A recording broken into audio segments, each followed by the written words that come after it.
KSRTC bus മറിഞ്ഞുണ്ടായ അപകടത്തിൽ മരിച്ചവർക്കുള്ള ധനസഹായം ഗതാഗത വകുപ്പ് മന്ത്രി മരിച്ചവരുടെ വീട്ടിലെത്തി വിതരണം ചെയ്തു. 10 ലക്ഷം രൂപയുടെ ചെക്കാണ് മന്ത്രി ബന്ധുക്കൾക്ക് നൽകിയത്. 2024 ഒക്ടോബർ 8-നായിരുന്നു തിരുവമ്പാടി കളിയാമ്പുഴ മേൽപ്പാലത്തിൽ നിന്നും കെഎസ്ആർടിസി ബസ് പുഴയിലേക്ക് മറിഞ്ഞ് അപകടമുണ്ടായത്.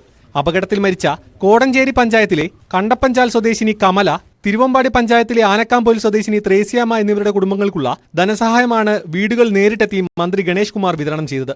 കുടുംബങ്ങൾക്ക് ഇപ്പോൾ നൽകിയത് കെഎസ്ആർടിസി നൽകുന്ന ഇൻഷുറൻസ് തുകയാണ്. സാധാരണ ഇത് നൽകാറുള്ളത് റിസർവ് ചെയ്യുന്ന യാത്രക്കാർക്കാണ്. എന്നാൽ ഈ അപകടം പ്രത്യേക കേസായി പരിഗണിച്ചുകൊണ്ടാണ് തുക നൽകിയതെന്നും മന്ത്രി പറഞ്ഞു. നമ്മളിത് അപകടം പറ്റി മരിക്കുന്നവർക്കുള്ള ഇൻഷുറൻസ് ആണ്.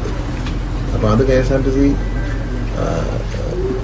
യൂഷ്വലി കൊടുക്കുന്നത് ഈ റിസർവ്ഡ് ചെയ്ത യാത്രക്കാർക്ക്, ലോക്കൽ ബസ്സുകളിൽ കൊടുക്കാറില്ല. പക്ഷെ ഇതൊരു പ്രത്യേക കേസായിട്ട് നമ്മൾ കൊടുക്കുകയായിരുന്നു.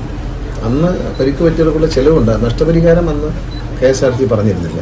അത് ശരിക്കും പറഞ്ഞാൽ വണ്ടി ഇൻഷുർ ചെയ്തിരുന്നു. പക്ഷേ റിസർവ് പാസഞ്ചർക്കാണ് കൊടുക്കുന്നത്. പക്ഷേ ഇത് മരണം സംഭവിച്ചുകൊണ്ട് നമ്മൾ സ്പെഷ്യൽ കേസായിട്ട് വാങ്ങിയെടുത്താണ്. ഇൻഷുറൻസ് കമ്പനിയോട് റിക്വസ്റ്റ് ചെയ്തിട്ട് അവർ തന്നത്. പരിക്കേറ്റവർക്കുള്ള ചികിത്സാ ചെലവ് നേരത്തെ കെഎസ്ആർടിസി നൽകിയിരുന്നു. മന്ത്രിയോടൊപ്പം തിരുവമ്പാടി എംഎൽഎ ലിൻഡോ ജോസഫ്, കോടഞ്ചേരി പഞ്ചായത്ത് പ്രസിഡന്റ് അലക്സ്, മറ്റ് ഉദ്യോഗസ്ഥർ തുടങ്ങിയവർ പങ്കെടുത്തു. ന്യൂസ് 18 കോഴിക്കോട്.